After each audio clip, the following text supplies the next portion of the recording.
பேவி வீரப்பனும் வீரப்பனாரும் சொந்தக்காரங்க, சேத்துக்குழியாரும் வீரப்பனாரும் சொந்தக்காரங்க இல்லை.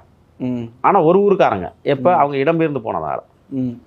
அப்போ வந்து பேவி வீரப்பன் வந்து என்ன செய்கிறாருன்னா, பெண்கள் விஷயத்தில் கொஞ்சம் வீக்கானதுனால தன் படையிலே ஒருத்தர் இருந்தார். அவருடைய மனைவியே இவரை வந்து அடையணும்னு முயற்சி பண்ணி கடுமையாக எல்லாம் என்னென்னமோ பண்ணி பார்க்குறாரு. அது சாத்தியமானதா என்னங்கிறது வெளிச்சம். ஆனால் இல்லை, அவரோட மனைவி இவர் அடைய ஆசைப்பட்டாரா? ஆமாம், படையில் இருந்த இன்னொருத்தருடைய மனைவி. அவங்க 2 பேருமே காட்டுக்குள்ளே வந்துட்டாங்க. ஓகே. அங்கே பொம்பளைங்க இல்லை. ஒரு பொம்பளை பார்த்தா அது கிளவியாக இருந்தாலும் அடைய தனசி செய்ய முடியும். இங்கே காட்டு வாழ்க்கை அப்படித்தானே. அப்படித்தான் கட்டுப்படுத்திக்கிட்டு இருக்கிறவங்க இருந்துருவாங்க. இவரால் அவர் இருக்க முடியல.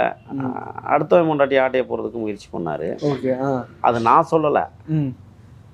நீங்கள் இந்த விஜயகுமார்னு ஒருத்தர் இருக்கிறார்ல, அந்த வீரப்பனை என்கவுண்டர் புழுகுனி மூட்டை, அந்த அதிகாரி வந்து அவர் புத்தகத்திலே அதை எழுதியிருக்கிறார். இந்த மாதிரிலாம் கிராஷ் ஆணுச்சு அப்படிங்கிறத எழுதியிருக்கிறாரு. அதில் வந்த பகை தான் சொல்கிறாங்க. அந்த பகையில் தான் வந்து என்னென்னா கண்டிக்கிறாங்க. அதுக்கப்புறம் அந்த கணவன் மனைவி வெளியே போய் சொல்லிடுறாங்க, நீங்கள் கிளம்புங்க, இங்கே சரியாக வராது.